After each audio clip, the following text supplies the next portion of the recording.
Correct.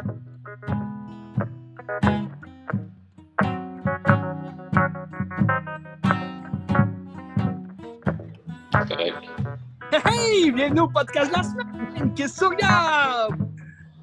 Ça va, Ben? Ça va bien. On a un invité aujourd'hui. On a un invité aujourd'hui, aïe aïe!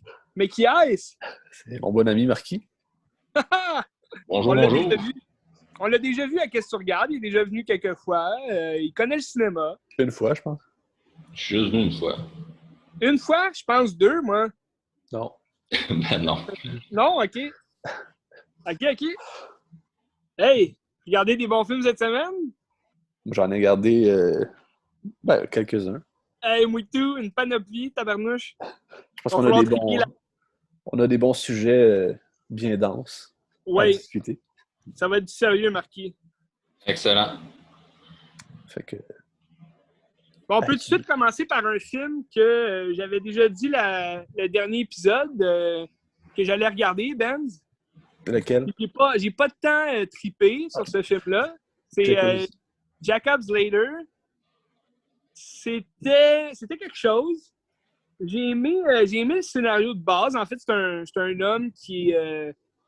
c'est un facteur, en fait, là. Où, en tout cas, il livre des colis, là. Puis, non, un facteur, c'est ça. Est-ce Puis, que c'est un facteur cheval? non, mais il est à pied. Je sais pas si c'est ça que tu voulais dire. Non, mais c'est parce qu'il y a un film actuellement, là, l'histoire du facteur cheval, je sais pas trop. Là. Ah Mais- ouais? Un film québécois ou... Non, je pense que c'est français. Ah, c'est... Moi, les films français, là... Non, mais La vie d'Adèle. Puis, Ça joue à soir la vie d'Adèle à Télé-Québec. ouais, j'ai vu ça. Ça va être le fun. On va se taper ça.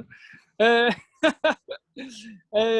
le fond, c'est juste un facteur qui est en proie à des hallucinations, fait des cauchemars, il hallucine des morts, des gens brûlés. Dans le fond, il revient de la guerre. Ça se passe dans les années 80. Si on se fie à... il revenait de la guerre du Vietnam, tu sais. Fait que... ils disent pas ça fait depuis combien de temps, tu sais, qu'il est comme revenu, mais il fait des cauchemars pendant qu'il était à la guerre du Vietnam. Puis là, il voyait comme tous ses amis mourir, puis brûler, puis en tout cas, là, il est comme proie à des hallucinations par ce fait même. Il n'y a pas tant d'explications dès le départ du film, là. C'est un film casse-tête, si je pourrais dire, là. On fait des sauts dans ses cauchemars à la guerre, puis on revient à la réalité. Puis dans le fond, il y a un gros punch final, là, je vous le dirai pas, mais c'est un bon punch, un punch. C'est une bonne fin, tu sais, c'est une fin punchée qui a quand même du sens après, quand tu visualises de loin le film. Mais moi, je suis déçu parce que j'avais souvent lu des articles sur Internet. Bon, il ne faut pas toujours croire ce qu'on lit, Marquis, mais j'avais souvent lu que c'était un des films réputé pour être un film, mettons, effrayant. Un des plus grands films effrayants de toute l'histoire du cinéma hollywoodien. Là. Bon, j'en mets peut-être un peu, mais je l'ai souvent vu numéro 1 sur des listes, mettons, des films les plus effrayants. C'est pourtant un drame. Je dirais que c'est un drame psychologique, mais ça va aussi dans la fantaisie là, à cause de ses hallucinations, de ses cauchemars. Mais tu sais, les drames psychologiques, ça peut aller dans les frayeurs. Tu sais, ça peut aller dans l'épouvante parce que, bon, les maladies mentales, c'est sûr, c'est pas toujours du bonheur, là, mais moi, je connais personne, mettons, qui a la schizophrénie dans la vie, mais j'imagine que ça doit... Tu sais, c'est une maladie mentale qui peut faire peur à un moment présent, tu sais. Je sais pas si Ben, tu connais ça ou... Il me semble que la maladie mentale, ça a le potentiel d'être bien plus angoissant que juste de l'horreur classique, non?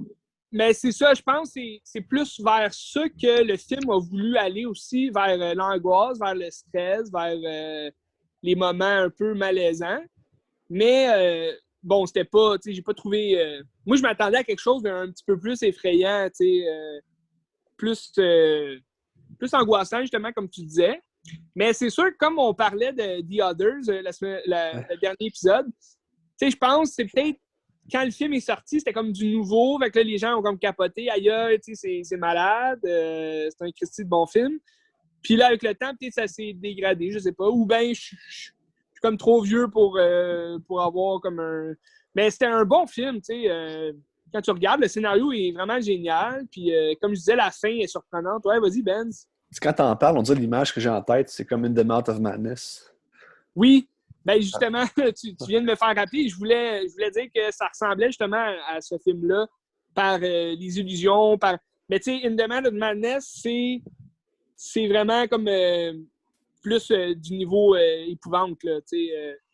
C'est du John Carpenter, c'est sûr, mais tu sais, ça reste que je préfère In the Mouth of Madness que Jacob's Ladder. Mais je vous le conseille quand même. Mais ça, c'est un gros film connu. Un gros public pour ça. Oui, quoi? C'est un gros film connu, genre que c'est réputé? Ou moi, je sais pas c'est quoi, là, mais... Ben non. Non, c'est ça. Ben c'est la réalisatrice, me semble. Ben c'est une réalisatrice? Je me rappelle plus du réalisateur. Mais il me semble qu'il avait fait... je pense que c'est celui qui a fait Cimetière vivant. C'est quoi? C'est quoi Cimetière vivant? T'as déjà allé voir, là? Je me rappelle pas. J'ai un blanc! C'est un film de quelle année?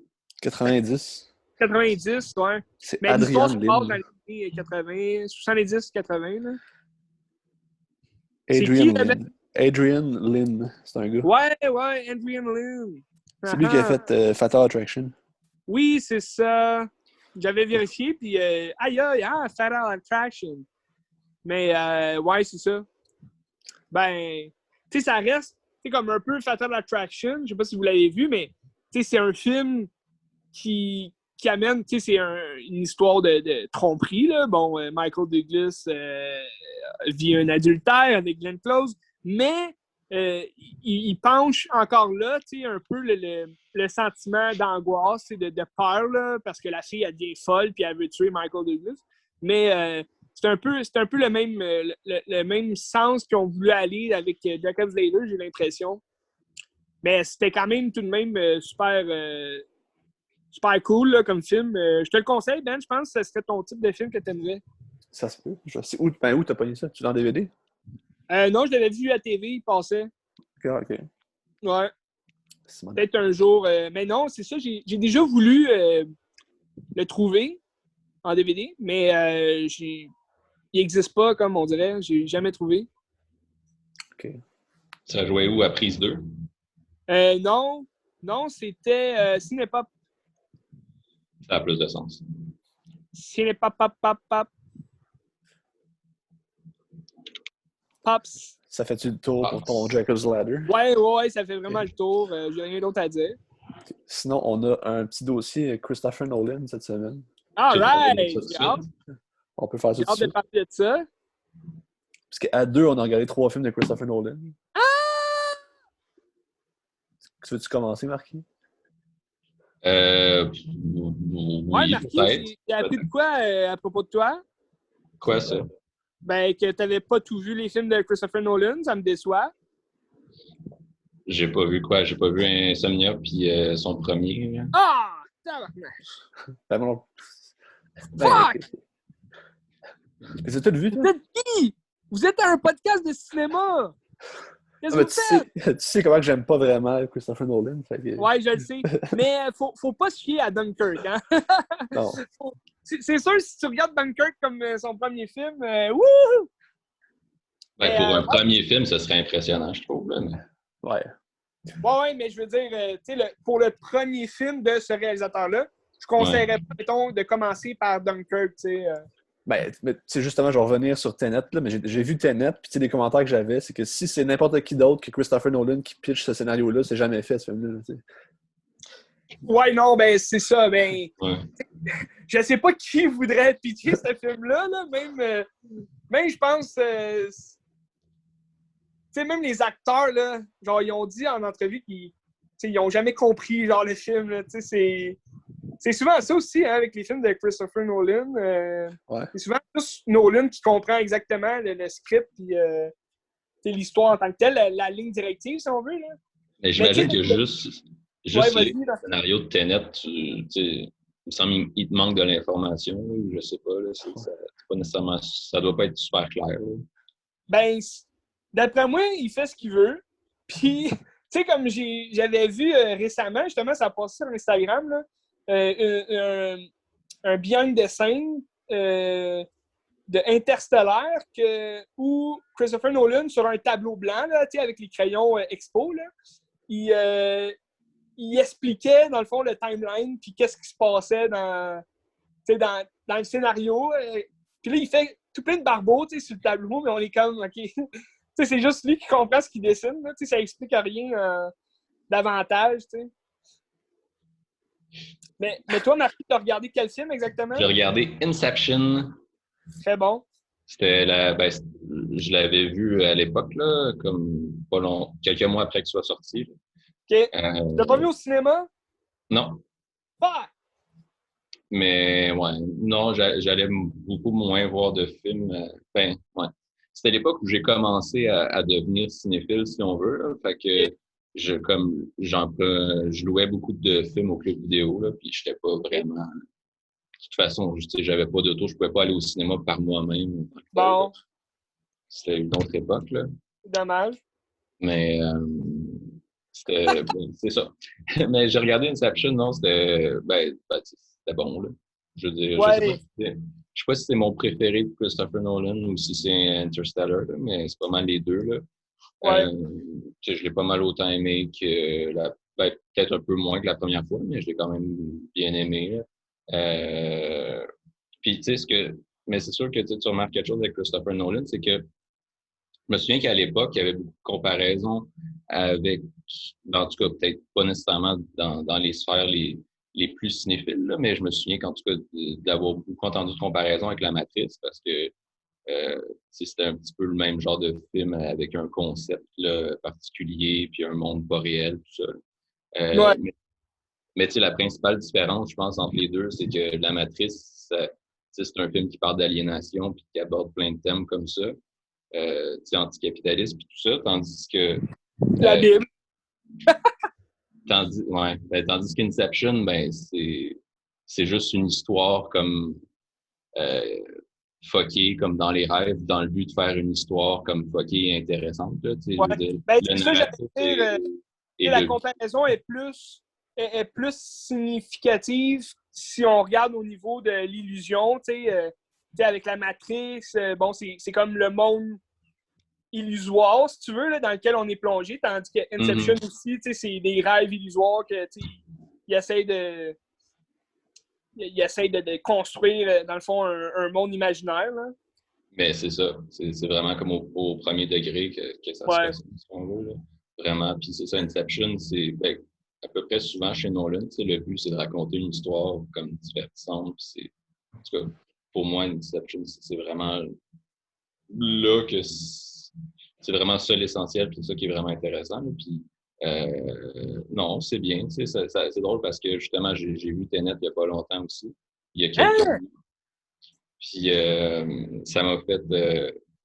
Les deux films se ressemblent quand même plus que ce que je me souvenais. Là. Ouais, il y a des similarités, ouais. Mais c'est juste la façon de raconter de Christopher Nolan, que bon, on peut dire que c'est classique Nolan, mais en même temps, ces deux films-là se ressemblent quand même. Là. Ouais. C'est pas pareil comme Batman Begins, mettons, là, mais. Ouais, non, ben, t'es dans un tout autre univers. Mais je pense, tu sais, je comprends ton point dans le sens que ça se ressemble. Il joue un peu, tu sais, même si Inception parle moins du jeu dans le temps, si on veut, là, comme un peu Interstellar va jouer dedans. Inception aussi parle du temps dans le sens que. Oui, ben c'est ça, j'allais dire. Même la durée qui est différente en fonction des niveaux. Pas, mettons, l'élément central du scénario, mais par rapport aux rêves dans lesquels il plonge, ça peut jouer sur ce fait-là, ça c'est vrai. Puis, non, mais j'ai trouvé ça bon, divertissant. Mais j'ai un commentaire à faire par rapport à la fin. Ouais, t'as le droit. Tu sais, la fameuse fin que, comme, t'as tellement je sais pas, des débats ou des affaires de c'est-tu vrai, il est-tu. Ouais, à tout pied, là, ouais. Ouais, c'est ça, il rêve-tu ou pas, bon. Tu sais, moi, ma perception que j'avais à l'époque, puis j'ai la même aujourd'hui, ça rejoint un peu ce que je disais sur Christopher Nolan puis sur le fait de raconter une bonne histoire divertissante. C'est qu'à la fin, comme t'es sur le bout de ton siège, tu fixes la toupie, tu veux savoir si elle va s'arrêter ou pas. Puis je sens vraiment comme le réalisateur qui rit de ta gueule puis qui fait Yo, c'est juste un film, genre je coupe maintenant, je te le dis pas. Ouais. Comme pour moi, c'est vraiment ça, c'est juste un film comme on s'en fout de savoir si genre il rêve ou pas, comme ce que je viens de te raconter là, ça n'existe pas pour vrai de toute façon. Ouais. Ben, c'est ça, comme la plupart des fins, justement, à questionnement de ce genre-là, tu sais, avec une grosse question, est-ce que c'est telle affaire ou telle autre affaire? Tu sais, souvent, j'imagine que le réalisateur, mettons, va aller dire, ben, c'est propre à l'interprétation de chacun, tu sais. Mettons, Ben, il peut penser que, ben, pour moi, tu sais, Léo, il rêve encore. Puis pour quelqu'un d'autre, ben, tu sais, il va dire, ben là, non, c'est vraiment la réalité. Ouais, mais moi, mon point de vue, c'est juste qu'on s'en fout, genre. Ben, c'est ça. Ben, il y a d'autres personnes aussi, tu sais, comme toi, qui s'en foutent. Puis... Ben, c'est ça. Selon moi, c'est une fin que, tu sais, tout le monde peut faire sa propre interprétation. Tu sais, il y a beaucoup de films là, qui finissent comme ça. Moi, j'ai jamais eu vraiment d'interprétation pour la fin parce que, tu sais, c'est sûr, j'essayais de comprendre, tu sais, OK, elle va-tu tomber? C'est-tu vrai, tu sais, qu'elle shake assez pour tomber? Ou si elle va vraiment comme tourner? Parce que quand tu la vois tourner, il me semble, là, dans mon souvenir, là, quand tu la vois tourner à la fin, elle tourne comme pas exactement comme à chaque fois qu'elle tourne dans les rêves. Tu sais, qu'on le voit la tourner là, dans ses rêves. Mais comme elle est chambranlante un petit peu plus, tu sais. Mais tu sais, mais tu sais, à chaque fois que je le regarde, ce film-là, j'ai toujours une interprétation différente à la fin. Fait que peut-être pas vraiment le meilleur juge, mais moi, Inception, j'avais vraiment trippé du cinéma. C'était comme, tu sais, c'était un de ses premiers, comme, si on peut dire, bon, c'est sûr, il a fait Memento, tu sais, en 2002, genre. Ça a été quand même un gros succès parce que c'était comme à l'envers, c'était nouveau, c'était du nouveau. Mais Inception, c'était comme son premier gros film, après comme avoir fait The Dark Knight. C'était son premier gros film à questionnement, puis qui jouait vraiment dans le scénario déconstruit un peu. Puis, j'avais vraiment été surpris, mais là, je l'ai vu comme vraiment plusieurs fois là, depuis. Ça fait quoi, 11 ans qu'il est sorti, fait que j'ai eu le temps de le voir pas mal souvent.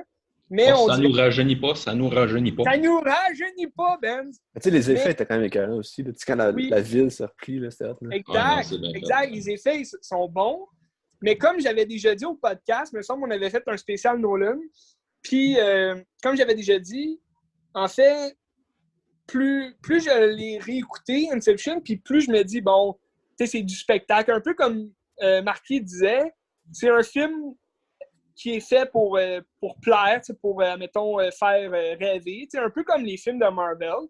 Puis, j'aime ça. Ben, Marvel, puis, super-héros et compagnie, là. Mais, j'ai aimé ça, je l'aime pareil, le film. Mais je trouve que c'est un petit peu trop touché sur les coins, comme c'est trop placé comme esthétique, comme scène d'action. En tout cas, c'est peut-être juste moi aussi là, qui vois ça, là, mais selon moi, c'est ça que je perçois de Inception. Puis c'est un peu ça que j'ai vu aussi dans Tenet. Mais ça, si Ben veut parler d'Inception avant, on peut finir Inception. Là. Non, j'ai rien à dire sur Inception, mais je peux embarquer sur Tenet parce que tu parles genre du spectacle et des affaires comme ça. C'est ça, si tu veux, je peux réenchérir là, sur Tenet. Un peu plus. Vas-y. Je l'ai écouté dans le coin de Noël, là, il n'y a pas longtemps. Puis, il n'y a pas longtemps, quelques mois quand même. Puis, je l'ai préféré que la fois que je l'ai écouté au cinéma. Même si au cinéma, j'avais vraiment aimé. Tu sais, je fais. Sûrement que tu as plus de clés aussi, là, tu sais. Pardon? Tu as plus de clés probablement en le regardant, c'est plus intéressant. Oui, c'est ça, mais tu sais, comme au cinéma, là, même Dunkirk, là, j'avais aimé ça. Les films de Nolan sont incroyables au cinéma, je trouve, sur grand écran. Puis c'est toujours de savoir aussi, OK, c'est quel casse-tête il va nous proposer, quel mystère est-ce qu'on va découvrir à la fin du film. Puis dans Tenet, j'avais vraiment aimé ça parce que, justement, tu comprends rien pantoute du film. Puis rendu à la fin, là, t'es comme une petite énigme un peu résolue, mais c'est quand même vague. Puis après ça, tu regardes tous les podcasts puis les débats qui se font justement sur Internet. Puis là, tu découvres, OK, c'est peut-être ça qui est vrai, OK. Ça veut dire ça, telle affaire. Mais j'avais bien aimé la prestation de Rob Pat. Ben, John David Washington, il y a dessus. Aussi. Puis la fille le aussi. protagoniste. Ouais. Protagoniste. Ben, tu sais, comme le film est divertissant. Tu t'ennuies pas, tu le regardes, c'est bon. T'sais. Non, ouais. c'est bon. C'est ça, mais la deuxième fois que je l'ai vu, justement, comme tu dis, j'avais plus de clés en main, puis j'ai plus apprécié justement le spectacle qui nous faisait vivre, mais j'ai plus réalisé aussi, j'ai plus pris connaissance du montage un peu plus spectaculaire, là, un peu comme Inception, j'avais vu avec les années, là, en le réécoutant. Ben, le film a des bonnes qualités techniques. Sauf que moi, il y a une affaire qui me fait chier, puis qui revient souvent dans Nolan, disant Memento, c'est la même chose, puis Dunkirk, c'est la même chose. Il rend ça fucké. J'ai cru, là, marqué. Là. Ça sort, là, ça sort. Ça sort de méchant. Il utilise une structure fuckée, puis il essaie de rendre ça fucké pour dire, hey, on est comme un petit film intellectuel, puis genre, hey, vous allez être capoté, parce que c'est flyé. Puis c'est pas motivé, c'est juste ça pour être fucké, puis on s'en fout complètement. Ben, tu sens ça ou tu sais que c'est ça, genre? Hein? C'est ce que tu ressens par rapport à ce que tu regardes de ce film? Ou peut-être que je regardais, mettons, des commentaires qu'il a fait en entrevue. Non. Tu trouves juste que ce gars-là, il a l'air comme un peu fraîchier, là? Non, c'est de mon cœur. Okay. Mais Dunkirk, c'est spécial parce que, comme, t'as les intertitres qui viennent t'as les cartons qui viennent te dire, là, je sais pas trop, là... Pour les chapitres, là, genre, là, ouais, c'est ça qui vient de dire tel endroit, une heure, puis là, ça incite vraiment sur c'est comme 3 temporalités, mais on s'en fout tellement. T'enlèves les cartons comme ça ressemble à n'importe quel autre film que c'est pas un concept nouveau là, de présenter comme de façon comme 3 théâtres d'opération comme en simultané, mais qui ne sont pas exactement simultanés. Ben, pour Dunkirk, j'ai l'impression il savait qu'il n'y avait aucune énigme à faire dans ce film-là, vu que c'est comme basé, si tu veux, sur des faits réels, là, mais il s'est dit avec le montage, on va faire un montage spécial casse-tête, c'est tout le kit. Mais pour Tenet, j'ai trouvé il revenait un peu à ce qu'on connaît d'origine, justement en jouant sur la temporalité, en jouant sur des faits scientifiques, des faits. Des thèmes scientifiques, si tu veux, un petit peu incompréhensibles, là, comme l'effet quantique, puis les trucs du genre. Mais je trouvais ça intéressant quand même, que... Mais en même temps, j'aurais aimé ça, d'avoir plus d'explications justement sur l'effet quantique, comme, mettons, la temporalité. C'est comme Marquis disait, on dirait qu'il manque des bouts dans le scénario pour vraiment qu'on comprenne un peu mieux par nous-mêmes. Là, j'ai l'impression qu'on n'a comme pas le choix d'aller faire des recherches dans l'historique, si tu veux, du tournage du film pour savoir, OK, c'est ça qu'il voulait faire, OK, c'est ça. Je sais pas si tu es d'accord avec moi. Ouais, ben c'est quand même complexe. Je veux dire, de façon générale, j'ai compris de façon générale ce qui se passait, mais en même temps, je veux dire, tu essaies de suivre, puis c'est pas toujours facile. Puis surtout, mettons que j'ai compris tout le général, mais il y a plein de détails que j'ai pas nécessairement compris. À la fin, comme que finalement, c'était Robert Pattinson qui l'avait aidé, ou je sais pas trop, tu sais. Il fallait comme que tu portes attention à un plan qui était survenu avant. Juste un plan pendant que ton cerveau travaillait déjà à comprendre ce que tu venais de voir dans les 10 dernières minutes, mettons. C'est sûr. Fait que, mettons, la petite histoire de Robert Pattinson qui l'a sauvé, là, sur le coup, je comprenais rien à ça. Ben, tu sais, comme, c'est sûr, moi, en sachant que c'était un film de Chris Nolan, tu sais, en ayant vu tous ses autres films avant d'aller voir Tenet, je m'attendais à ce qu'il fallait apporter de l'attention. Puis, tu sais, c'est un film qu'il faut que tu sois réveillé, là. Tu sais, tu peux pas regarder ce film-là avant de te coucher ou Je sais pas, tu sais, en attendant ta femme chez vous, tu es tout seul avec le chien. Mais, tu sais, mais au cinéma, je savais qu'il fallait porter attention puis être vraiment attentif. Puis j'avais déjà un peu deviné, tu sais, au milieu du film, j'avais deviné que, bon, c'est Rob Pat, tu sais, qui était... Je veux rien spoiler non plus, là. Je pourrais vous en parler. J'en ai parlé à Benz un peu. Je sais pas s'il avait compris ce que j'avais écrit. Mais sur le rôle, justement, de Rob Pat, il y a comme un plus grand rôle qu'on pense. Mais si tu veux, on s'écrira, Marquis, puis je t'expliquerai... tu l'as non, mais je veux dire, ça va. C'est juste la partie du sac à dos là, que j'avais comme... OK, ouais, ben c'est ça. Tu sais, ça, c'est comme des petits lapins blancs, comme on appelle. Là. C'est des indices... peut-être pas les lapins blancs, mais un autre style de lapin, là. C'est comme des indices qui nous met pour nous, pour les spectateurs, pour que ce soit plus facile de comprendre nous-mêmes, par nous-mêmes. Mais comme je disais, c'est même s'ils nous donnent des indices comme ça, des petits indices que au deuxième visionnement, OK, j'avais pas vu ça la première fois, j'ai un indice. Mais même avec ces indices-là, ça nous fait pas comprendre le film en tant que tel. Ça nous fait comprendre, OK, c'est ce gars-là qui était là depuis le début. T'sais. Vas-y, Ben. Habituellement, quand on prend une structure fuckée dans une histoire, aussi, on fait comme une ellipse de syntaxe, puis qu'on vient comme le début, la fin, puis tout se rejoint. Ben, c'est dans le but de faire réfléchir sur un point ou sur un sujet ou quelque chose comme ça. Puis là, tu prends cette structure-là pour absolument rien parce qu'on s'en fout. Là, c'est pas de faire réfléchir sur quelque chose, c'est juste dire une fois est fucké puis essayer de comprendre. T'sais. Ouais, ça vient rejoindre aussi le thème de la science pure et dure, si tu veux, là, parce que, tu sais, admettons, il se base juste sur l'effet, admettons, scientifique de son film, mais Nolan, il n'y a aucun, admettons, code moral dans ses films. Tu sais, il n'y a aucun, admettons, appropriation morale, si je peux dire. Là. Il n'y a pas, admettons, de message à la fin de ses films, là, tu sais. Non, c'est sûr, mais ouais. Ouais, en même temps, je veux dire, c'est raconter une histoire pour raconter une histoire, puis je veux dire, c'est correct. Là. C'est ça, c'est correct, tu sais. Le film est quand même bon, tu sais, mais en tout cas... Mais pour revenir à ce que J disait tantôt là, sur le fait d'être fucké pour être fucké, là, c'est que, tu sais, bon, autant dans Dunkirk, c'était plus, là, tu sais, rajouter des chapitres ou un espèce d'encadrement qui avait pas nécessairement d'utilité. Là. Mais là, comme je trouve que tu sais, j'aime la structure, j'aime le concept, puis ça fonctionne quand même bien, là, tu sais, puis t'as comme des espèces de révélations, puis tout, puis des gens qui vont dans des directions opposées, là, temporelles, tout ça, c'est quand même vraiment... Les scènes d'action sont vraiment bien faites, c'était vraiment beau. C'est vraiment impressionnant.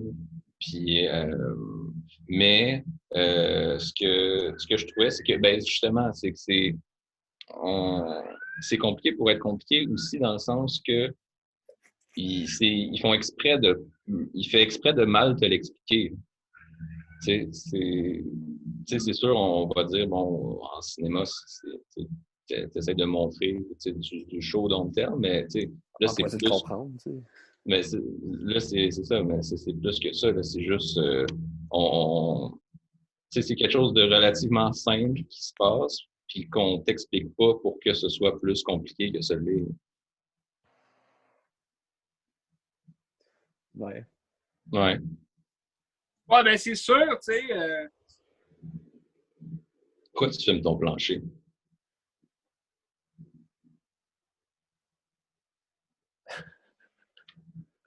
Ah, OK.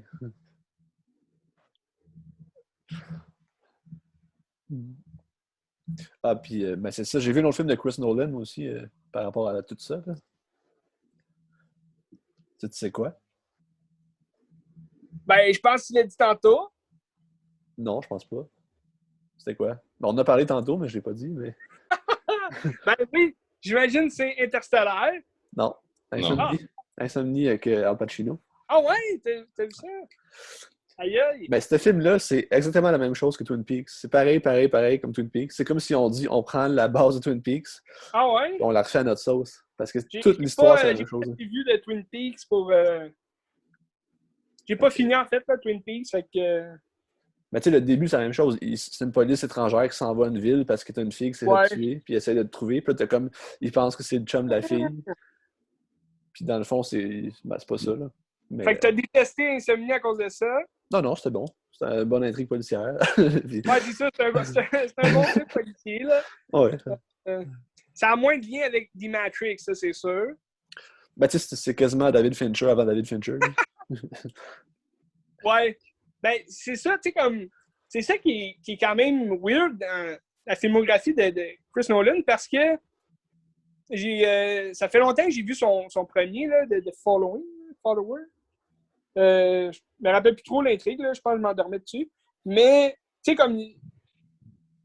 Memento, c'est comme son premier qui a joué sur la temporalité, si on veut, là, ou qui a voulu faire de quoi de différent. Mais tu sais, il aurait pu, admettons, continuer de faire des films dans le genre de Insomnie. Puis, tu sais, je suis pas mal sûr qu'il aurait été bon aussi là, pour faire des films pas fuckés ou pas, admettons, original sur la base du montage ou peu importe. Tu sais, il a fait des Batman. Ouais, c'est ça. Les Batman sont super bien tournés. Tu sais, la trame sonore est écœurante. Tu sais, mais c'est sûr, Insomnie, toi, tu l'as pas vu, hein, Marquis? Non. Mais t'aimes-tu Al Pacino ou... Ben, qui aime pas Al Pacino? C'est un bon point. Mais, tu sais, comme... Moi, j'avais aimé ça la première fois que j'ai vu, mais tu sais, c'est pas un film, admettons, que je réécoute pour le fun, tu sais. Ben, tu sais, je vais le réécouter, admettons, si ça fait vraiment longtemps que je l'ai pas vu, puis C'est pas un grand film, mais c'est un bon film policier. Là, ouais, c'est ça. Tu sais, admettons, je réécoute plus ce film-là que Dunkirk. Ah. Ben, c'est différent. Là, c'est différent, mais Dunkirk, je trouve, c'est endormi un peu, c'est bon. Et Interstellar, c'est son meilleur, selon moi, là. Ah, moi aussi. Tu as marqué? Ben, probablement, comme j'ai dit, c'est soit ça ou Inception, là, mais je pense qu'il y a oublié. Ben, c'est écœurant, c'est écœurant. Dark Knight, là. Non, Dark pas Knight, mais...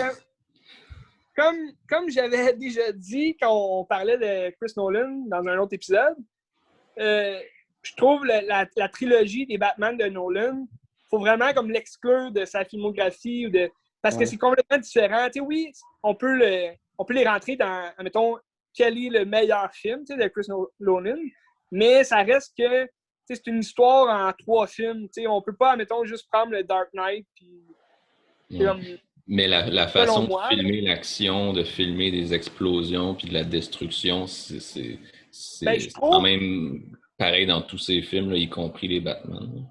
Oui, ça c'est sûr. Mais je trouve, c'est quoi? The Dark Knight, c'est comme celui qui se démarque le plus des deux autres, mettons Chevalier Noir, parce que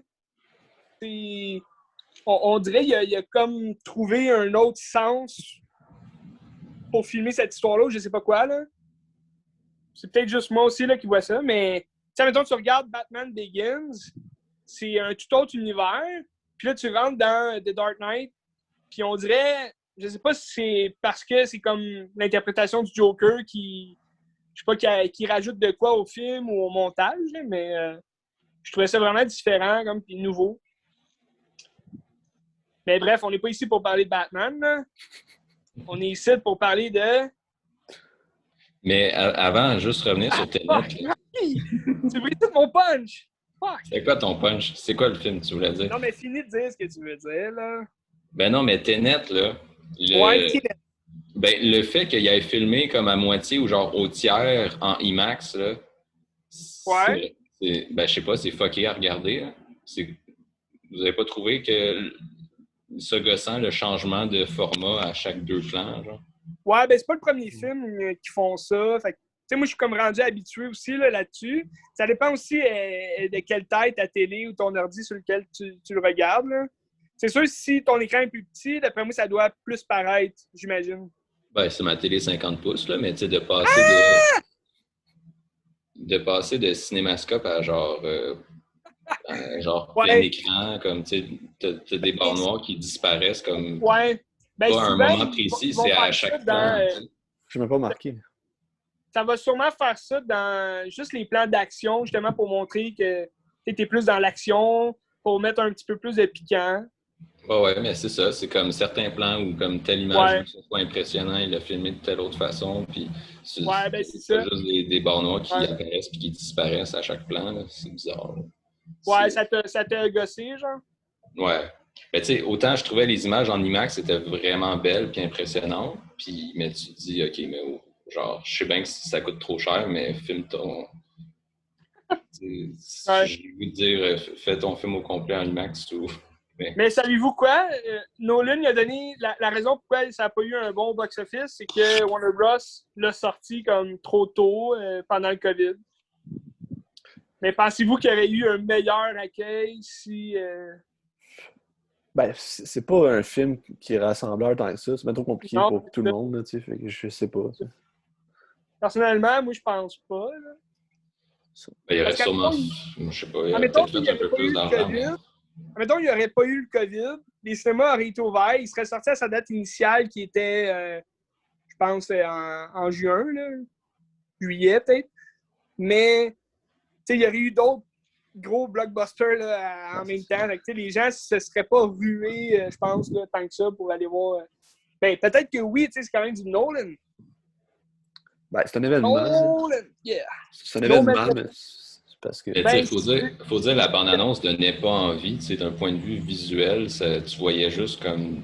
Si tu passes d'Interstellar dans l'espace, elle a juste des espèces de buildings. En plus, le film, au final, tu voyages dans le monde, puis c'est intéressant, mais dans la bande-annonce, t'as juste l'impression que ça se passe à Chicago. Puis ouais. Ben, c'est aussi les acteurs, tu sais, je veux dire, John David Washington, c'est un acteur montant, tu sais, il est en train de devenir une grosse star, tu sais, pas parce que c'est le fils de Denzel Washington, mais parce qu'il y a Black Lynchman. Ouais, je savais pas. Ah ouais? Shit. Ouais, c'est son fils. Ben, il a pas voulu avoir son nom au début pour pas, justement, que ça l'aide là, à rentrer dans le milieu. Mais comme il l'a gardé finalement. Mais, tu sais, je pense, tu sais, admettons, Rob Tapp, c'était son test pour, genre, prochainement, là, faire le Batman. Je pense que c'était son test de Warner Bros. Savoir, OK, y a-tu de l'allure, tu sais, dans les films. Mais c'était aussi son test, de vraiment, pour revenir dans des films blockbusters, justement, comme gros budget, là.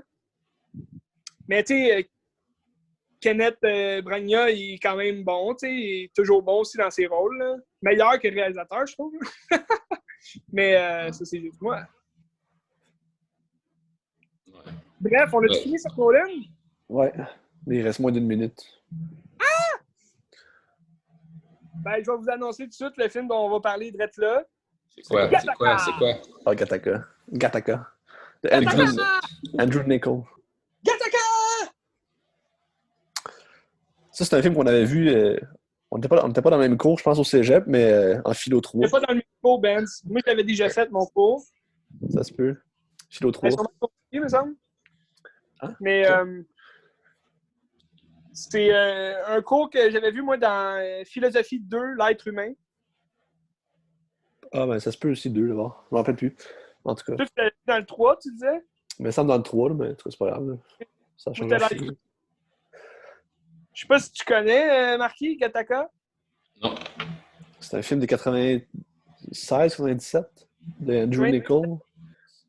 Andrew Niccol qui est le scénariste de Truman Show. All right! OK. Tu vas-tu, Joe? Je vais.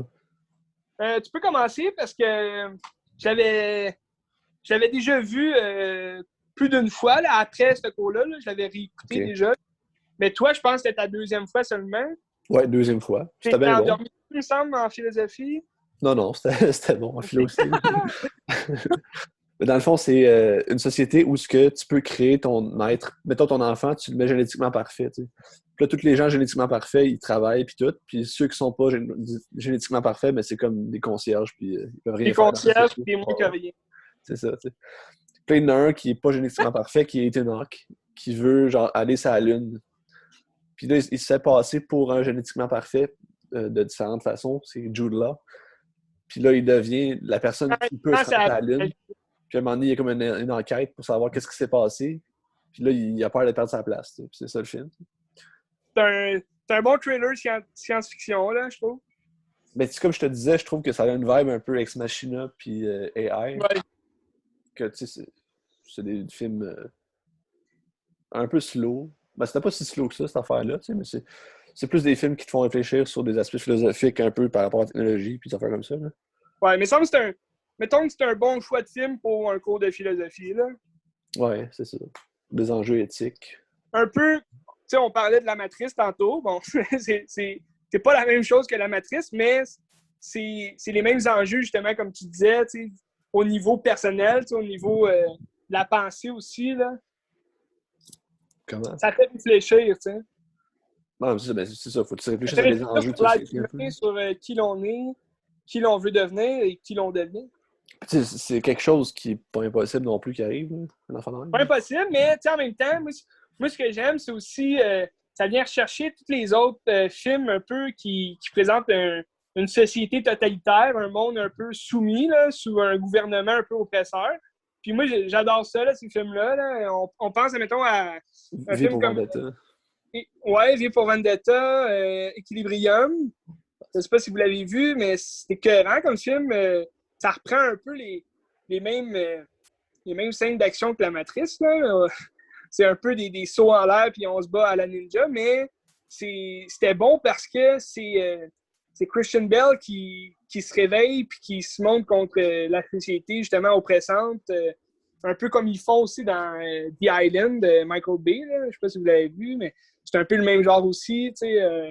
On a plusieurs films qui présentent société du genre. Beaucoup de films aussi pour adolescents, là, un peu comme Hunger Games, sont tirés de best-sellers, Divergence. T'avais aussi, ça n'a pas marché ça, là, mais The Giver. Là. Je ne sais pas si vous l'avez vu. Là. Non, c'est quoi? Ben, comme je l'ai vu une fois, mais c'était exactement la même chose que Equilibrium. Sauf que, avec la couleur, les autres, ils filment comme en noir et blanc jusqu'à ce que le gars, il se réveille, comme, puis il se dit, hey, on n'est pas dans le vrai monde, on est comme soumis par des lois qui ne devraient pas exister ou peu importe. C'est un peu le même scénario dans Equilibrium. En fait, Christian Bale, c'est un garde c'est un gardien de la paix, si on veut. Là. Il y a plusieurs gardiens de la paix, mais les gens, ils n'ont pas d'émotion. Ils prennent des pilules chaque jour pour retirer leurs émotions parce que le gouvernement a décidé que les émotions, c'était pas nécessaire ou que ça n'avait pas le bien-être que ça devrait avoir. T'sais.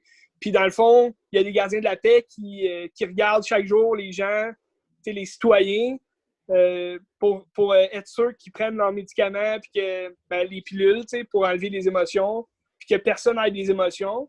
Puis à un moment donné, il y a comme des gangs rebelles, là, comme dans toute société oppressante. Puis là, Christian Bale, il arrête de prendre ses médicaments, puis là, il devient comme un rebelle là, qui veut affronter le gouvernement malveillant. C'est un peu la même chose là, dans The Giver, là, c'est la même style d'affaires.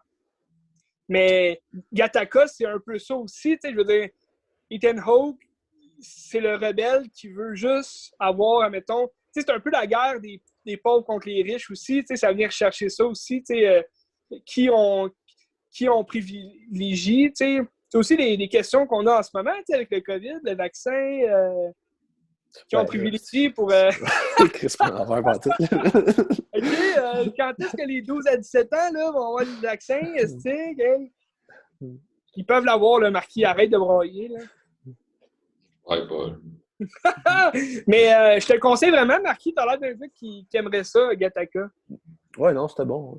Ben, ça a l'air intéressant quand même. Ouais, ben, tu iras voir l'annonce sinon. Puis... C'est bon. C'est Ethan Hawke après Before Sunrise. Un jeune Ethan Hawke.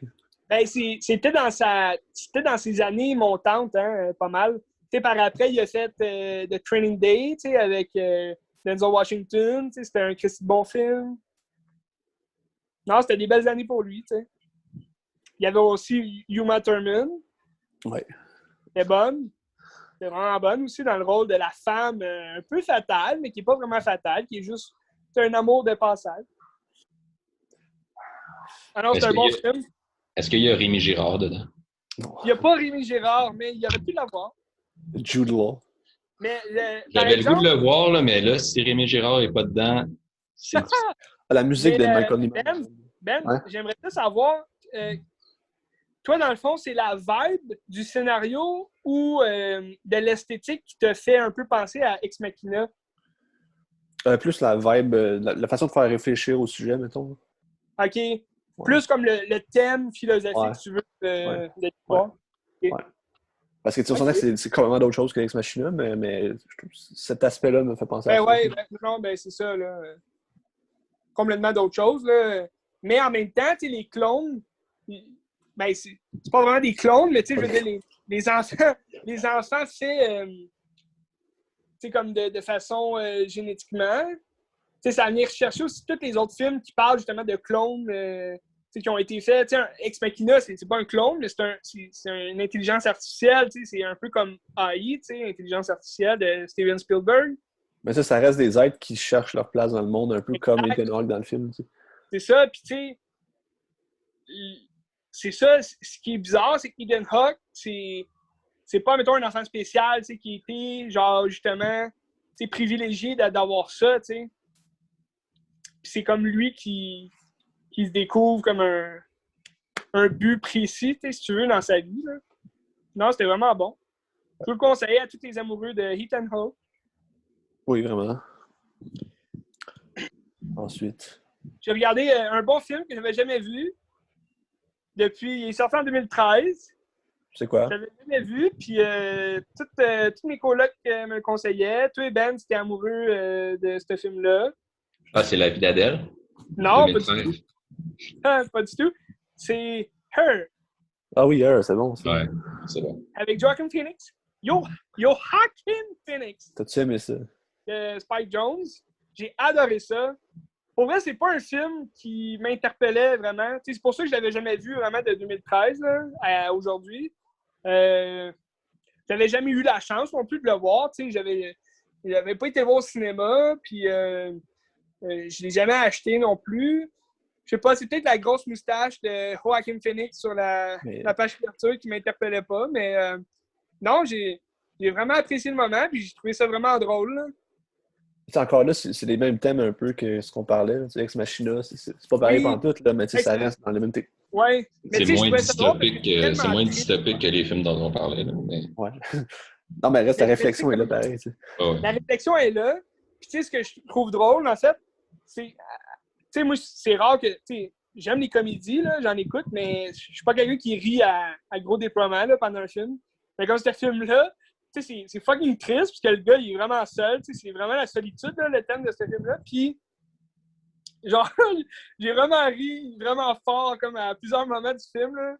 Tu sais, quand, admettons, il y a du sexe là, avec une fille, tu sais, c'est vraiment n'importe quoi, là. C'est comme, fun, man. Voir que peut-être dans un avenir proche, tu sais, tout le monde va avoir ça, tu sais, des appareils, comme des écouteurs, là. Ben, c'est un peu ça, tu sais, avec les iPad Air, là, AirPods, là, ou je sais pas quoi. Tu sais, c'est un peu ça, là. Les gens ont tout le temps ça dans les oreilles, puis c'est comme, ils parlent, tu sais, Bluetooth à n'importe qui, puis, tu sais, ben, à n'importe qui. Tu sais, normalement, on parle à quelqu'un qu'on connaît, là, mais tu sais, ça, c'est juste drôle parce que c'est comme dans une société, justement, évoluée, un peu futuriste, là, que tout le monde a des AirPads, là, puis ils parlent, ils communiquent, dans le fond, à la place de texter, ben, c'est d'appeler n'importe qui, puis ouais, on se parle, puis on est dans le lit, puis on fait rien, fait qu'on va fourrer vocalement. Non, c'était vraiment bon. Ouais, Penses-tu que Joaquin Phoenix et Rooney Mara se sont rencontrés là-dessus? Ben, je sais pas, mais ils ont fait beaucoup de films ensemble. Hein. Par après ou... Ben, je pourrais pas te dire, là, mais je sais qu'ils en ont fait pas mal. Là. Il me semble que c'est le premier joueur de eux. Ils ont joué Jésus et Marie-Madeleine dans Marie-Madeleine. Je sais pas Ah oui! Je pense que c'était après ça. Fait que ça se peut. C'était fucké ce film-là, hein? Ben, j'ai pas vu. Là. OK. Non, je l'avais vu... Je me rappelle même plus où je l'ai vu. Mais non, j'ai vu. Je veux pas ralentir le groupe, mais ils sont ensemble. Ça va? Ça va pas? Ben, oui, ils sont ensemble. Oui, on savait. Je lis assez rarement le OK. Mais ouais, Marquis, c'est pour ça que je posais la question à Dan, parce que je sais que c'est un fan fini des potelins, là, des Gossip Girls.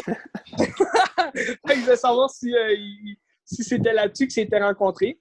Non, mais je trouvais qu'ils jouaient bien ensemble. Là. C'était vraiment hot. Amy Adams, là, tout en bonne. Ouais. Mais j'essaie de penser à un autre film que j'ai vu qui sont ensemble. Je sais pas si longtemps que ça, mais en tout cas, je me rappelle plus. Ben, pense-y, puis tu m'appelleras. Ouais, je t'appellerai. Par exemple, c'est... Ben, non, je peux dire... Non, j'ai pas de préférence, mais... Parce que cette semaine, j'ai regardé beaucoup de films que j'avais jamais vus, tu sais, comme Jacob's Ladder, j'ai regardé Her, puis j'ai regardé aussi The Disaster Artist. Ah oui. Est-ce que, dans le fond, la proportion de films que tu regardes, c'est plus souvent des films que tu as déjà vus? En général, oui. Mais, tu sais, comme, moi, c'est parce que, tu sais, le COVID, j'ai été, bon, là, j'ai annoncé à tout le monde, là, en direct, au podcast, mais j'ai comme fait une cure de désintox de cinéma, parce que à chaque semaine, j'étais au cinéma, puis je regardais les nouveautés, tu sais, qui sortaient. Ben, des fois, il y avait 3-4 nouveautés, ben là, j'y allais peut-être 2 fois dans la même semaine. Mais, c'est ça, tu sais, comme, c'était mes films nouveaux que je regardais. Mais là, depuis le COVID, tu sais, moi, je suis pas vraiment un gars de streaming, tu sais, j'ai Netflix, j'ai toutes ces shit-là, mais c'est comme, j'aime ça aller au cinéma, tu sais, j'aime voir mon film sur le grand écran, puis, tu sais, on dirait, à cause que j'allais plus au cinéma, j'ai comme perdu l'intérêt un peu de regarder des nouveaux films. Mais quand j'ai la chance, quand ils passent à la télé, puis j'ai la chance de regarder un film que j'ai jamais vu, c'est sûr que je le regarde, tu sais. J'aime ça aussi, là, tu sais, voir de nouveaux films. Mais j'aime bien me retaper des vieux films, mettons, que ça fait longtemps que j'ai pas vu, puis que, tu sais, c'est des bons films, là, tu sais. Mais je suis pas en manque non plus de films, là. J'ai plein de films chez moi. Merci beaucoup. Mais The Disaster... Si on veut t'aider, c'est quel numéro qu'il faut appeler? 911. Joe, c'est 34H. Non, je sais pas. Faut texter Joe au 52-63. 52-53. Non, mais Mais t'as-tu vu le lien avec Ed j'ai Wood? perdu le fil de ce que je disais. Merci, Marquis! Disaster Artist. T'as-tu fait le lien avec Ed Wood? C'est ça. Disaster Artist. C'est quoi t'as dit, Ben? T'as-tu fait le lien avec Ed Wood? Parce que c'est à peu près le même film qu'Ed Wood, là, mais... Ouais, hein? Ouais, ça ressemble un peu. Ben, j'ai pas vu le lien parce que je trouve cinématographiquement, c'est vraiment différent. Mais l'histoire, c'est vrai qu'elle se ressemble à ta, là, parce que c'est deux des pires cinéastes du monde. Là. Mais, tu sais, je pense que. Tommy. Voyons, Tommy Wiseau. Wiseau, ouais, c'est ça.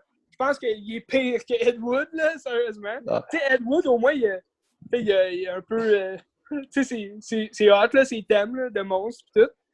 Mais Tommy Wiseau, c'est vraiment n'importe quoi. Là. Je sais pas si c'est 100% vrai, là, tout ce qu'on a vu, mais... Mais t'as-tu vu je pense que c'était à Jimmy Fallon, une chose comme ça, que James Franco est allé avec Tommy Wiseau sur le plateau pour jaser, puis il a l'air j'avais juste au Golden Globe, moi, quand ils ont gagné, là, pour, je pense, meilleur scénario, là.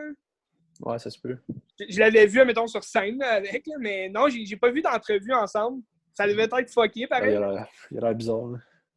Ben ouais, non, mais hey, c'est un fucké, là, ce gars-là.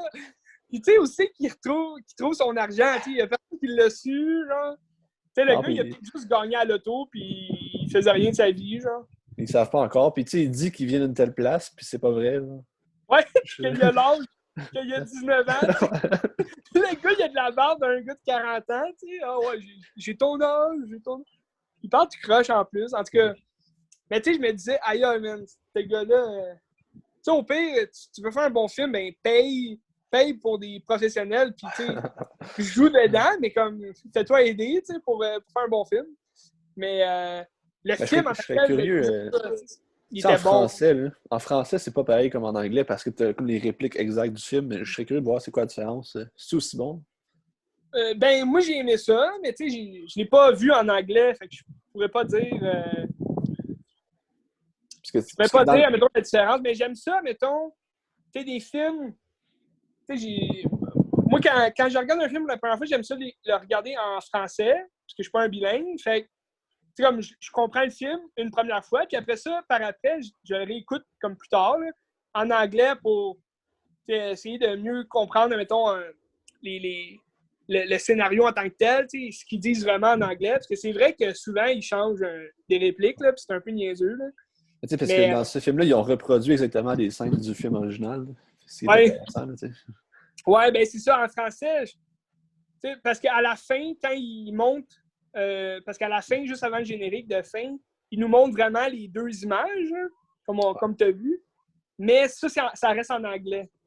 Okay. Avec des sous-titres. Ils ont gardé quand même, la langue originale là, des deux films. Là, fait que c'est quand même intéressant. Là, ça te voit que ça te montre que c'était vraiment du n'importe quoi, ce film-là. Mais j'ai pas vu, en tout cas pas en entier, le film original, là, The Room. Là. Tu l'as-tu vu, toi? J'ai vu des scènes classiques sur YouTube, mais j'ai pas vu au complet. Là. Ouais, non, c'est ça. Moutou, avec Elliot et Antoine, là, on avait fait ça, ensemble au cégep. Là, on avait écouté... Mais la scène, genre dans le fleuriste, ou je sais pas trop, là, c'est dégueulasse. Ah ouais, c'est n'importe quoi. Puis tu sais, ce film-là, il est rendu culte, là, tu sais, il est rendu... Aïe, aïe. Ben, tu sais, en même temps, tu sais, je veux dire, ce gars-là, il a du fun, tu sais, parce que... Tu sais, il a du fun de faire rire de lui, dans le fond, là. Tu sais, rendu aujourd'hui, tu sais, je veux dire, il y a plus rien à perdre, tu sais, c'est ça aussi, la morale de l'histoire, c'est que, ben, je vais faire rire de moi, puis tu sais, that's it. Hein.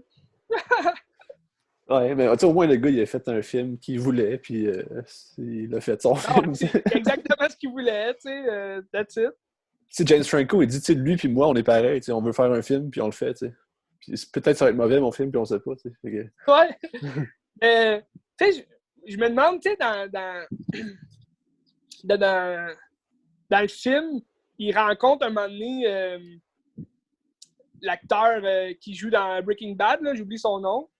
Seth Rogen? Non, dans Breaking Bad, là, l'acteur de Breaking Bad. Moi, je me Brian Cranston. Ouais. Brian Cranston. Ouais. Tu sais, Tommy Wiseau, pas Tommy Wiseau, mais comme son coloc, là, Greg Sestero, il rencontre Brian Cranston, puis il se tête, admettons, un rôle là, dans sa série qui jouait le père, là, Malcolm. Mais tu sais, je me demande si c'est vrai, tu sais, ça, dans la vie, ça s'est-tu vraiment passé, tu sais, cette scène-là. Parce que je sais que Brian Kingston, il a joué avec James Franco dans Why Him, là. Fait que peut-être que, tu sais, puis la mère aussi dans ce film-là, elle joue la mère de ce gars-là, Craig Sestero, là. Fait que je me demande si c'est peut-être juste James Franco qui a dit « Hey, venez jouer d'après moi, il y a un bon film, tu sais, puis... » Parce que tu reconnais, il y a Seth Rogen, mais tu reconnais aussi plein d'autres visages. Zac Efron, mettons, qui joue un petit rôle. Tu connais plein de visages que James Franco est habitué de jouer avec. Fait que tu s'est juste dit, ça va être moins dur à trouver des acteurs pour faire mon film. Là. Mais d'après moi, c'est qu'il y en a mis alentour de l'histoire originale. Là. Ouais, j'imagine. Là, comme toute biographie culte, comme on peut dire. Mais ouais, non, c'est vraiment un film différent de Her, par exemple. Là, pour ça, je pourrais pas dire lequel j'ai préféré, mais comme les deux, j'ai été agréablement surpris. Là. J'étais pas inquiet, en fait. Là. Inquiet de quoi? Inquiet que ce soit pas bon et que je perde mon temps. OK, Benz? Alors, les deux, c'est des bons films à voir. Là. Ah ouais, totalement. T'as-tu regardé d'autres films, toi, Benz? Ben, toi, s'il faut que tu t'en ailles, j'ai d'autres films, mais je peux le garder pour la semaine prochaine, c'est pas grave. Ouais, OK, parce que j'en avais un autre aussi, mais je vais le garder aussi pour la semaine prochaine. Okay. Marquis, t'as-tu fini? Ben, c'est sûr, j'ai juste parlé de Inception, mais c'est pour vous autres si vous voulez arrêter ça là. Ben, t'avais-tu un autre film intéressant à jaser? Ben, pour en reparler à Bigi, vu que j'ai pas dit, j'ai vu Valse avec Bachir. Oh, yes. Ah ouais? T'as regardé ça? C'était comment? Ouais. Tu sais c'est quoi, Joe? Ouais, je sais c'est quoi, mais je l'ai jamais vu. C'est excellent. Ah ouais? C'est ton genre de film, ça, Benz? Ouais. Bachir... Ouais. Mais c'était bon, là. C'était... Bon, c'est sûr que ça n'a pas un rythme aussi soutenu, aussi passionnant qu'Inception. Mais... Ah, mais c'est pas pareil. c'est très différent. Mais la fin est tellement puissante, là. C'est comme... ça m'a fait penser à... Voyons, c'est quoi? On en a parlé en plus tantôt du fils de Denzel Washington. Là, mais... Black Klansman? Ah ouais, Black Klansman. C'est ça. C'est comme la fin de Black Klansman, mais x1000. Là. Ouais. Ah ouais? Mettons x15. Là. Ben, tu sais, juste le fait de passer du dessin animé, que c'est comme fantaisiste un peu, puis t'arrives à ça, puis c'est comme la réalité, puis ça te frappe dans la face. Là. C'est fou. Ouais. Ouais, non. C'est Il vraiment... avait-tu gagné un Oscar, ce film-là? Non. Il a gagné le Golden Globe, je pense, des meilleurs films étrangers, il n'y a pas le score. Okay. Intéressant. C'est de quelle année déjà? 2007? 2009, je pense.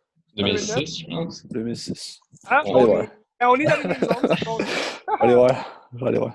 Mais non, c'est ça, c'était vraiment bon. Puis les images sont super belles. Tu sais, quand ils sont dans l'eau et qu'ils regardent la ville, là, 2008. Beyrouth, Personne.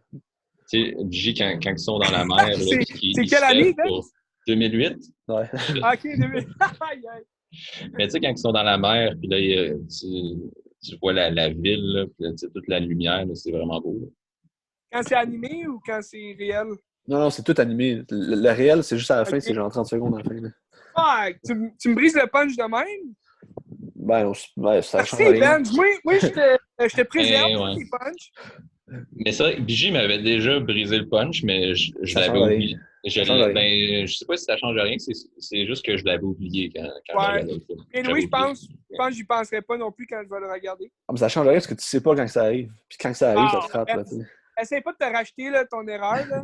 Tu le sais que tu as brisé le punch. Ben, tu sais, dans le fond, c'est un documentaire aussi. C'est ça qui est intéressant, c'est que tu veux chercher du documentaire animé. Tu vois pas vraiment ça souvent. Je sais pas si ça existe. Bon, ça existe, là, mais. Ben oui, ça existe. Ben oui. Space Jam. Ah, ben, mettons, c'est quoi le film de l'ONF? Avec le gars qui se fait gruger à la tête, là. C'est Ryan Larkin, le film sur Ryan Larkin, là. Ryan. C'est un documentaire animé. Mais... OK, ça me dit rien, mais ouais. Ah, c'est un bon film, là. En tout cas. Ah ben, c'est sûr, il est sur ma liste, tu sais. Ah, tu vas aimer ça, je pense que c'est bon, là. C'est beau. All right. Était une fois l'homme, c'est un documentaire animé. Ouais, c'est vrai, ouais? Non, ben, la série animée des années 70 qui raconte l'histoire de l'humanité. Là. Genre de la préhistoire jusqu'au futur, en fait. Un peu comme The Matrix. Ah! Tout est dans tout et tout est dans pas tout. Mais tu regardes quoi cette semaine, Marquis? C'est un film en particulier que tu veux voir? Ben, je veux, pour un épisode de Parle-moi donc, j'aimerais ça regarder le Godzilla original. OK, bon choix. Puis, sinon, Bigi, il m'a passé Me and Earl and the Dying Girl. Ah ouais, très bon. Tu as vu, Tojo? Ouais, je l'avais vu dans l'année qui est sorti, mais pas, me semble pas au cinéma. Quand il était sorti en DVD, je l'avais vu avec un ami. Ouais, non, c'était vraiment bon. Puis je veux regarder le Godzilla de 98, aussi pour le podcast, mais c'est... De Roland Emmerich? Ouais, mais c'est genre le film que j'ai vu le plus souvent dans ma vie. Ah, ben c'était écœurant comme film. C'était mon film préféré quand j'étais petit, là, puis je le regardais à chaque jour. Puis... Ben, c'était écœurant, je l'ai en VHS, je le regarde encore. Ouais, je l'ai aussi en VHS. C'est écœurant. Il y a Jean Reno dedans. Ben, c'est ça. Jean Reno! Objectivement, c'est quand même la meilleure qualité du film, c'est Jean Reno. Puis toi, Ben, tu regardes quoi, là? C'est quoi tes films, ta liste, là, pour... Je peux te dire mes films que j'aurais jasé, que je garde pour la semaine prochaine. En plus, c'est deux films que tu vas probablement aimer. C'est Once Upon a Time in Mexico, de Robert Rodriguez, puis Hellboy. Oh, shit! J'ai regardé ça cette semaine. Tu l'as acheté récemment, là? Ouais. Je l'avais jamais vu, hein? Guillermo del Toro! Je l'avais jamais vu, puis j'ai bien aimé, fait que on en jasera. Pour cette semaine, tu vas-tu essayer, admettons, de regarder Desperado? Ben non, je ne l'ai pas. Non, mais admettons, tu le trouves à quelque part, ou je sais pas. Ben, je le trouverai pas, mais... Puis Hellboy 2, de Golden... Non, je ne l'ai pas non plus. Ah, c'est dommage. Les films qu'ils trouvent, c'est à la maison d'entraide. Les chances qu'ils trouvent un film précis sont assez minces. Mais Ben, as-tu un film, mettons, que tu veux regarder pour la semaine prochaine? Peut-être The Age of Innocence de Martin Scorsese. Ouais, je l'ai jamais vu. C'est vraiment bon. J'ai hâte de voir. Ça a l'air que c'est bon. Moi, j'avais regardé The Hollow Man cette semaine. C'est quoi? Un film que j'ai souvent vu, là. C'est un film de 2001, je pense, 2002, 2001, avec Kevin Bacon, Josh Brolin, Elizabeth Shue. Puis c'est comme une réinterprétation de L'Homme Invisible, mais comme un peu mis à jour, là, c'est moderne. Là. C'est comme des scientifiques qui font des tests pour rendre invisible. Ils font des tests sur les animaux. Puis là, Kevin Bacon, qui est comme le génie central, si tu veux, de l'équipe scientifique, ben là, il décide qu'il fait un test sur lui. Fait que là, il devient l'homme invisible. Mais comme c'est... Puis là, ça se poursuit un peu comme dans le film L'homme invisible là, de 1930. Là. Mais dans les années 30, en fait. 40, peut-être. Je me rappelle plus, j'ai un blanc. Mais pour la semaine prochaine, j'aimerais ça revisionner justement le film original, L'homme invisible, puis peut-être quelques suites. Là. J'ai La femme invisible, puis j'ai L'homme invisible. En tout cas, je checkerai ça. T'écoutes-tu lui qui vient de sortir? Là? Non plus. Mais aussi revisionner L'homme invisible qui est sorti là, récemment en 2019, 2020. Parce que je l'ai juste vu une fois au cinéma, puis j'avais quand même bien aimé ça. Fait que je vais peut-être le revisionner puis faire un triple shot de L'homme invisible, remake et compagnie. Mais j'ai aussi des nouveaux films que j'ai pas encore regardés, comme The Little Things, un film qui est sorti récemment là, de HBO puis Warner Bros. C'est avec Denzel Washington, Rami Malek puis Jared Leto. Ça a l'air quand même intéressant. Il n'a pas pété des scores non plus, mais bon, il n'y a peut-être pas eu un gros public non plus là, pour le regarder là, à cause du COVID. Mais j'ai aussi Willy's Wonderland que j'ai acheté récemment avec Nick Cage. Ça a l'air vraiment bon. Puis regarde Little Women avec ça. Ouais, non, je l'ai pas. C'est ta raison à toi. Je l'ai pas. Je fais pas de recherche, là. Mais peut-être qu'il va être à la maison de l'entraide, on ne sait pas. C'est peut-être quelqu'un qui l'a acheté et s'est dit « Ah, des belles filles là-dedans, elle va l'acheter. » Finalement, « Ah non, c'est pas le film que je cherchais. » Ah ouais, à la maison de l'entraide. Hey, bon podcast. On se voit la semaine prochaine. N'oublie pas de regarder La vie d'Adèle à soir à Télé-Québec. Oui, ça va sûrement être bon. Ah, tu l'as jamais vu?